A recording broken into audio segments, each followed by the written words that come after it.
There's a town in Western Australia where it rains fish. Not once. Not as a freak event in 1974 that everyone agreed to forget. Irregularly. Fish fall out of the sky over this town and the locals barely look up anymore. Western Australia is supposed to be mines, beaches, and nothing for 1,000 kilometers in between. But what nobody tells you is the other WA. The one where a town painted itself entirely pink and refuses to apologize. The one where a race between wooden camels is the social event of the year. The one where the pub is the only building in a 200-kilometer radius, and it somehow has a wine list. These aren't legends. These are real, functioning Google Maps verified communities that sound like they were designed by someone who lost a bet. And trust me, you are absolutely not ready for what's sitting at number 1. Let's break it down.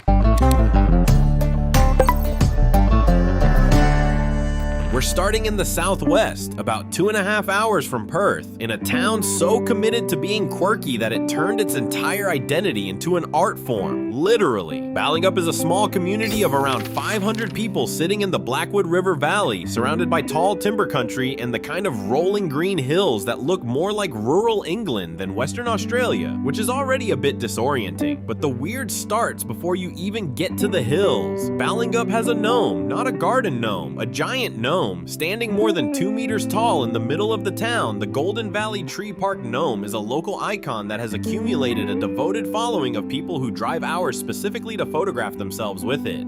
This is a normal thing that normal people do in Ballingup, and nobody there thinks it requires an explanation, but the gnome is just the entry point. Ballingup runs an annual medieval carnivale that transforms the town into a full-scale medieval festival. Knights, wenches, jousting, archery, fire performers, and food that has no business tasting as good as it does when served by someone in a Hessian tunic. The carnivale draws thousands of visitors to a town of 500 people, which creates a logistical situation that the locals have somehow been managing with impressive calm for years. The town also has a cidery, a chocolate shop, a natural soap maker, and more artists per square kilometer than most suburbs of Perth. There's something in the Blackwood Valley air that apparently compels people to make things with their hands and then sell them out of converted sheds. The main street of Ballingup is about 400 meters long and contains more handmade goods than some entire regional cities. The Blackwood River runs through the valley below town and provides the kind of quiet, reflective scenery that people describe as healing before they start buying property there. The tall timber of the Warren and Pemberton regions is within easy reach, and the drive from Perth through Donnybrook and into the Blackwood Valley is one of the more beautiful approaches to any small town in the southwest. Ballingup is weird in the best possible way. Self-aware, creative, and deeply invested in being exactly itself. It doesn't want to be bigger. It doesn't want to be discovered. It just wants to host its medieval festival, sell you some artisan fudge, and let you stand next to the giant gnome for a photo. And honestly, that is a complete and valid civic vision. But if a gnome and a medieval festival isn't strange enough for you, the next town on this list does something with its landscape that genuinely defies physics, or at least feels like it does.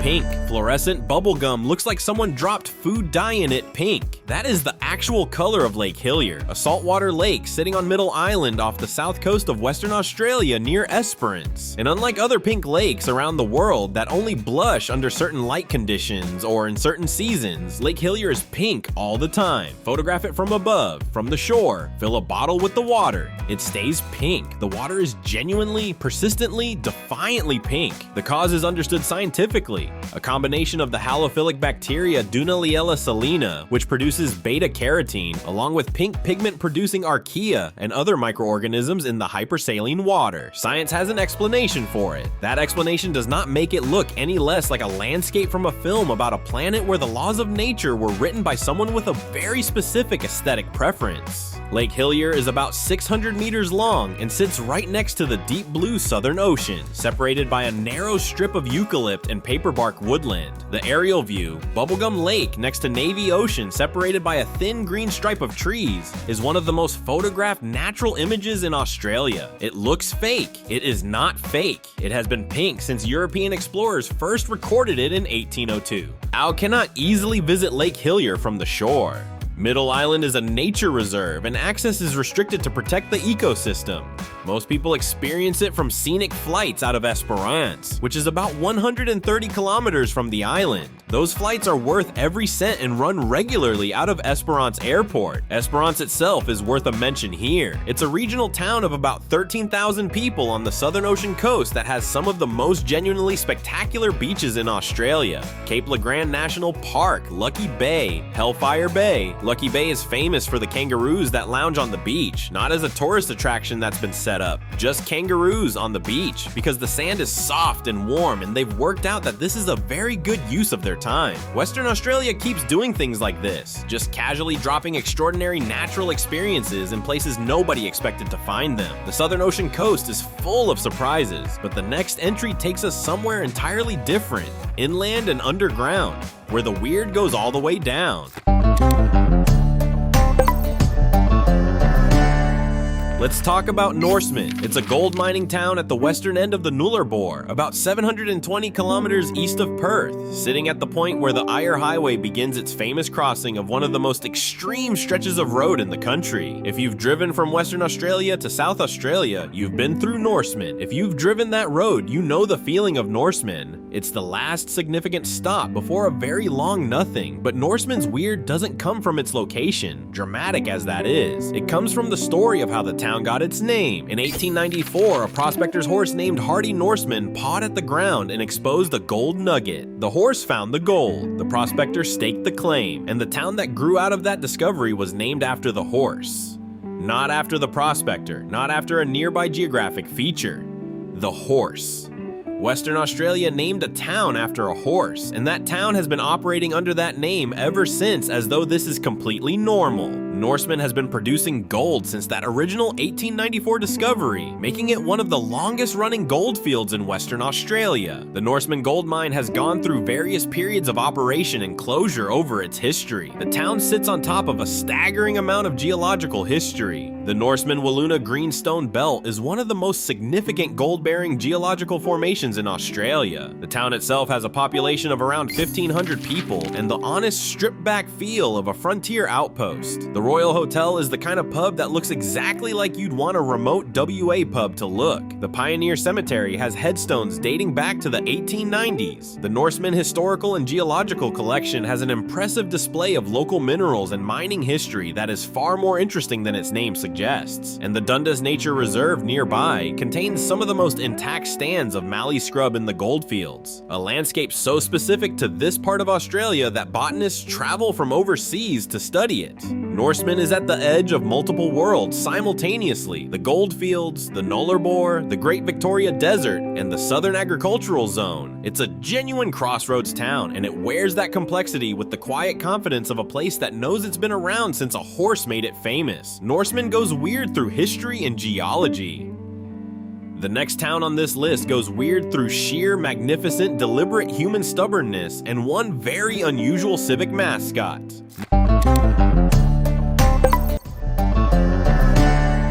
Northam is the largest inland town in the southwest of Western Australia, about 97 kilometers northeast of Perth in the Avon Valley. It has a suspension footbridge over the Avon River, a heritage railway precinct, and a population of around 7,000 people. These are the facts that a tourism brochure would give you. Here's what the tourism brochure would likely underplay. Northam has an enormous flock of white swans on the Avon River, and these swans have become so embedded in the town's identity that there is a swan festival. There is swan merchandise, there is a swan walk, and visitors routinely describe the volume of white swans on the river as aggressive in the most affectionate possible way.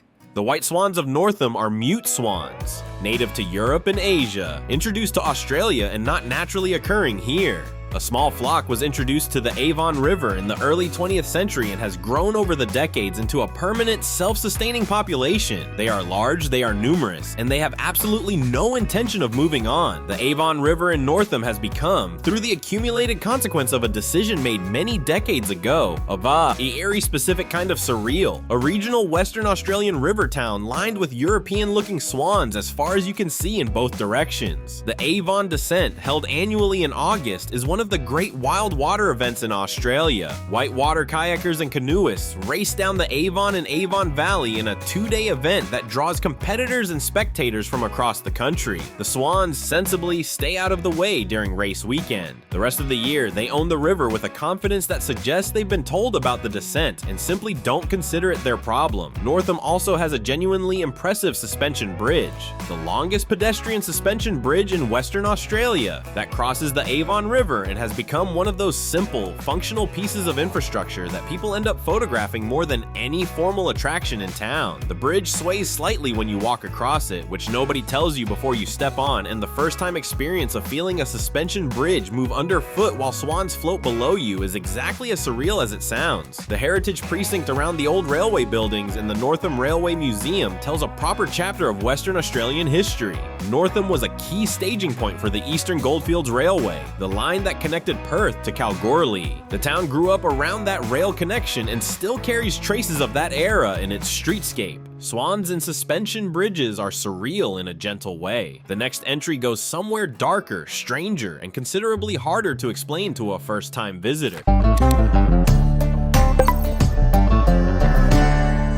Wittenoom is one of the most extraordinary places in Australia, and extraordinary here does not mean good. Wittenoom is the site of the worst industrial disaster in Australian history. From 1943 to 1966, the Wittenoom Gorge contained the largest blue asbestos mine in the Southern Hemisphere. The town that grew up around it housed over 7,000 people at its peak. The asbestos, crocidolite, the most dangerous form, was processed in a mill that pumped fibers into the air across the gorge, the town, and the surrounding valley for over 2 decades. By the time the mine closed in 1966, the damage was done in ways that took years to fully understand. Mesothelioma, the cancer caused specifically by asbestos exposure, began claiming lives across the former residents of Wittenoom in the 1970s and has continued ever since.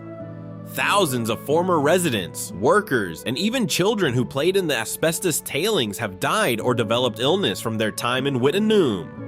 It is one of the most devastating stories in the history of Australian occupational health. The Western Australian government has spent decades trying to decommission Wittenoom as a town. It was removed from maps. Mail services were cancelled, power was cut, the road signs were taken down. The suburb of Wittenoom was formally abolished as an official locality in 2007, and yet, and this is the part that makes Wittenoom genuinely unlike anywhere else in Australia, a small number of people continued to live there. Into the 2020s, a handful of residents remained in the decommissioned, demapped, officially non-existent town, defying eviction and the formal erasure of their community. The gorge itself, Wittenoom Gorge in the Hamersley Range, is one of the most visually spectacular geological formations in the Pilbara. The deep red gorge walls, the ghost gum trees, the trickling creek. People have continued to visit it despite official warnings because the landscape is genuinely extraordinary and the human compulsion to see dramatic places is not easily suppressed by bureaucratic process. The government has continued its efforts to close access and remove the last residents. What remains of Wittenoom is being carefully managed for the long-term containment of the asbestos contamination in the soil and rock. It is a town that exists on no official map, has no postal address, has no services, and yet has never fully ceased to exist. There is no other place in Australia quite like it. A warning, a tragedy, a landscape, and a ghost town that refused to completely become one. Wittenoom is a ghost town with residents. The next entry is a place so remote it makes Wittenoom's location look convenient. But people there throw the biggest party in the outback. Meekatharra is about 800 kilometers north of Perth in the Murchison region on the fringe of the Western Desert. Population roughly 800 people. It has a hospital, an airport, a couple of pubs, a supermarket, and an economy built on pastoral farming, mining, and the essential services infrastructure required to keep remote communities in central WA functioning. On paper, Meekatharra is a serious, straightforward outback town that doesn't have time for your entertainment requirements. And then it has the Meekatharra Cup, the Meekatharra Cup is a horse race, but horse race doesn't begin to cover what actually happens in Meekatharra on Cup Day. The town of 800 people receives somewhere between 1,500 and 2,000 visitors. People fly in from Perth, helicopters land on the edge of town, the pub runs out of beer if the organizing committee miscalculates, which they stopped doing years ago because they've had enough practice. The entire population to visitor ratio on Cup Day is the kind of number that makes event planners in larger towns quietly anxious. This is a pattern in remote WA towns. The further you get from a capital city, the more intensely the community commits to its events, because the event is often the primary social occasion of the year. People don't drift in and out of Meekatharra on Cup Day. They come from across the Murchison, from the goldfields, from stations and mines and remote communities that spend months waiting for a reason to be in the same place at the same time. Meekatharra sits on the Great Northern Highway, the road that connects Perth to the Kimberley through the interior, and it carries the particular atmosphere of a genuinely essential outpost. When you're driving north and you pull into Meekatharra, you know you're somewhere real. The town doesn't perform remoteness. It simply is remote, and it functions accordingly. The Murchison River System, which the Meekatharra region sits within, is one of the great inland river systems of WA, running from the interior to the coast at Kalbarri. The geology of the Murchison is ancient and significant. Gold has been found throughout the region since the late 1800s, and active exploration continues. Meekatharra is one of those towns that has been turning up in the margins of significant geological and historical events for 130 years and just never sought any credit for it. Meekatharra throws a party that exceeds all logic. The next town on the list does something that also defies logic, but this time the logic it defies is meteorological. This is the one we mentioned in the intro. The fish rain. It's real. Lajamanu is technically in the Northern Territory. It sits about 600 kilometers south of Katherine, but the phenomenon associated with it has a WA connection through the broader freak weather systems of the interior, and the story is too extraordinary to leave off any list of things Western Australia and its surrounding region does that the rest of the world can barely comprehend. But more importantly, the fish rain is a documented, confirmed, reported by the ABC, verified by meteorologists event that happened in Lajamanu in 1974, 2004, and 2010. Spangled perch, small freshwater fish found throughout the rivers and waterholes of Central Australia, fell from the sky over Lajamanu on multiple separate occasions. Not dead fish dropped by birds. Live fish wriggling on the ground, reported by local health workers, community members, and eventually confirmed by scientists and meteorologists who explained the mechanism. An updraft over a body of water, likely hundreds of kilometers away, powerful enough to suck fish into a storm system and carry them aloft, eventually depositing them over Lajamanu when the system weakened.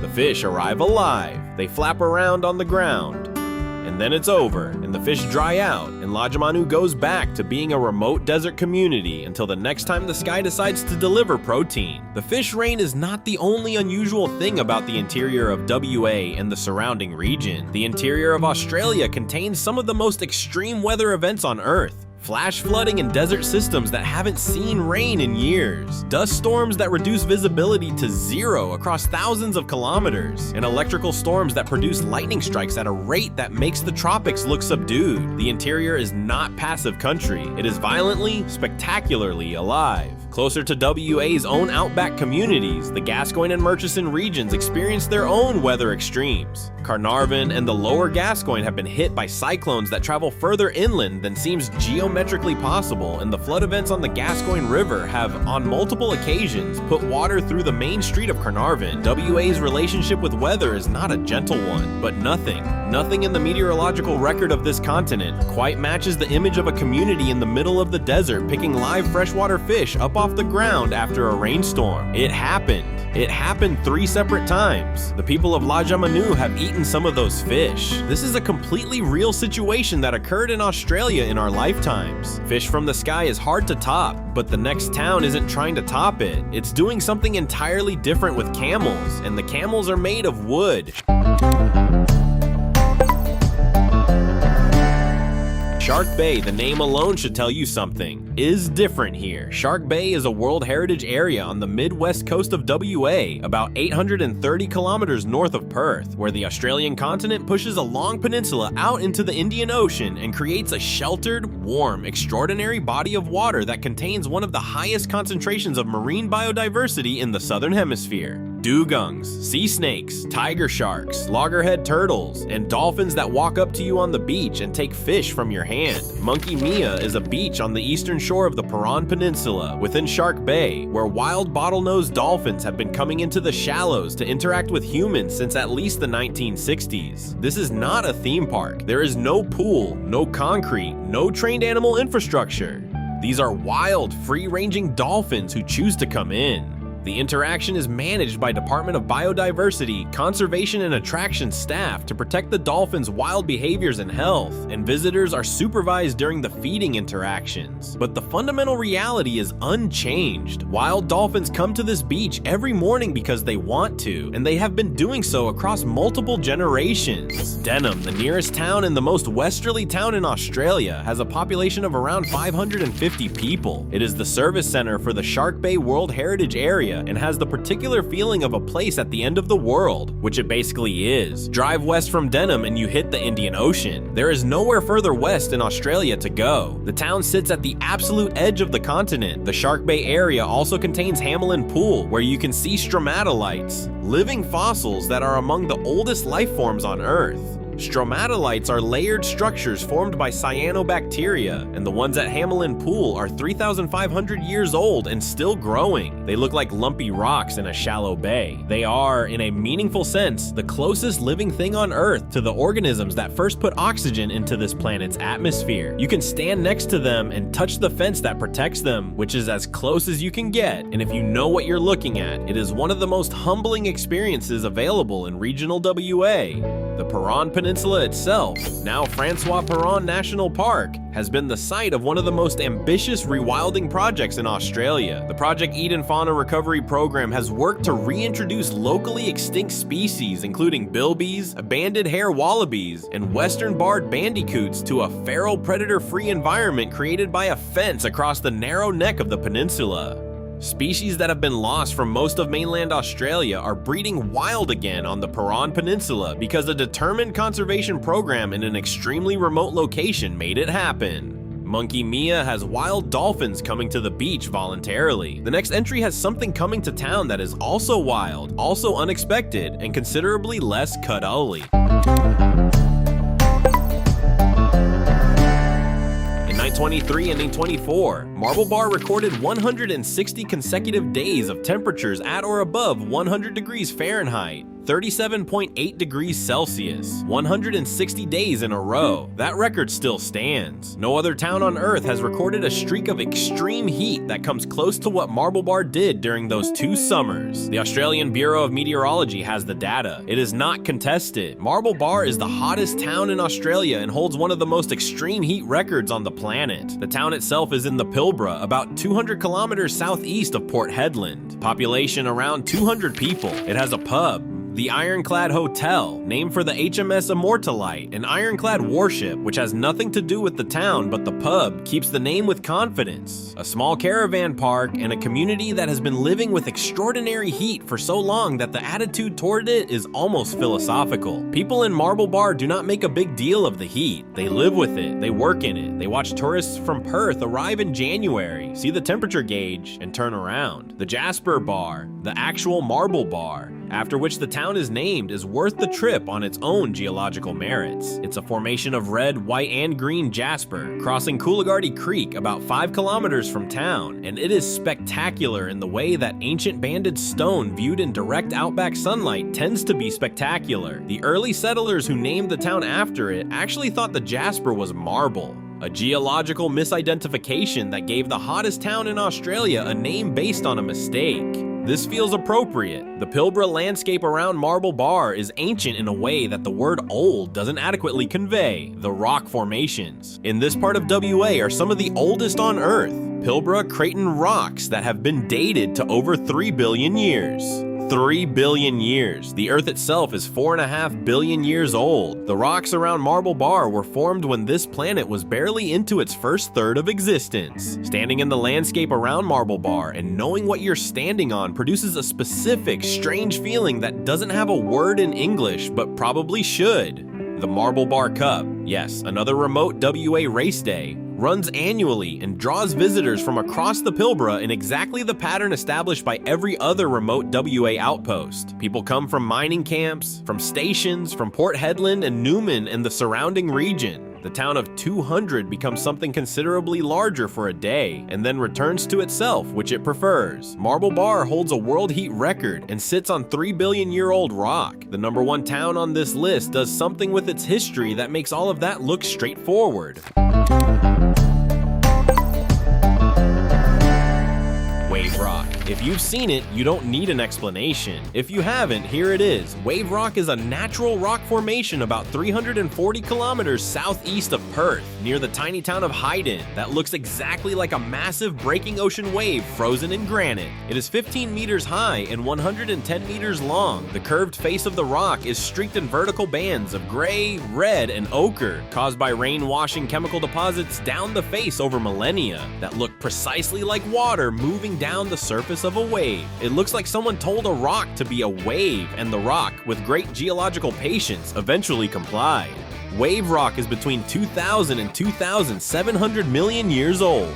It was formed by undercutting, the gradual erosion of softer rock below the harder granite surface, curving the face inward over an almost incomprehensible period of time. The colors come from carbonates and iron hydroxides deposited by rainwater running off the top of the formation. The whole thing is a product of time, chemistry, and the specific geology of the Yilgarn Craton, the ancient granite core of Western Australia that underlies much of the southwest of the state. The town of Hyden, which sits about 4 kilometers from Wave Rock, has a population of around 300 people. It has a wave-shaped swimming pool, because of course it does. It has a supermarket, a caravan park, a wildlife center, and a community that has been managing the logistics of receiving hundreds of thousands of tourists a year for decades, while remaining a town of 300 people. That is a specific kind of civic resilience that deserves more credit than it gets. What makes Hyden and Wave Rock earn the #1 spot on this list isn't just the rock. Extraordinary as it is, it's the context around the rock that keeps compounding the strangeness. The Hippo's Yawn, a few kilometers from Wave Rock, is a smaller cave-like formation that looks exactly like a hippopotamus yawning. Same geological processes, same ancient granite, same region. The Mulca's Cave nearby contains one of the most significant collections of Aboriginal rock art in the WA wheat belt. Hand stencils and symbols that tell an ancient story in a place where almost nobody expects to find it. The legend of Mulca, a man born with crossed eyes who was shunned from his community and became a cannibal in the caves, is one of the more unsettling pieces of local folklore attached to any tourist site in Australia. The Breakers Formation at the opposite end of Wave Rock is a smaller but equally dramatic curved granite shelf. The Hyden Wildlife Park has wombats, kangaroos, and emus in a setting right next to one of the geological wonders of the continent. And the drive to Hyden, through the WA wheat belt, flat and golden and stretching to the horizon in every direction, with occasional granite outcrops appearing out of nowhere like dropped furniture, is its own particular kind of surreal. Wave Rock receives around 140,000 visitors a year. It is one of the most visited natural landmarks in WA, and the majority of those visitors, when they stand in front of it for the first time, say the same thing. It's bigger than I expected. It always is. Photographs prepare you for the shape. They do not prepare you for the scale, the color, the sound of wind across the curved granite face, or the specific cognitive dissonance of standing in front of something your brain insists is a wave while simultaneously insisting it cannot be. Western Australia has been doing this for its entire geological existence, producing things that the rest of the world looks at and says that can't be real. Pink Lakes.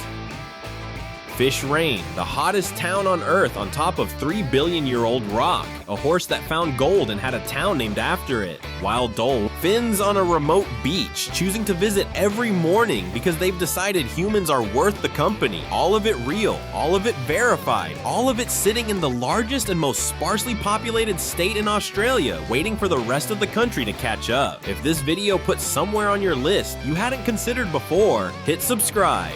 We do deep dives on places and stories that don't make the standard tourism pitch. Drop your pick in the comments. Let us know if you've been to any of these spots, and if you've stood in front of Wave Rock and had your brain refuse to process it properly, you already understand the whole point of this video. See you in the next one.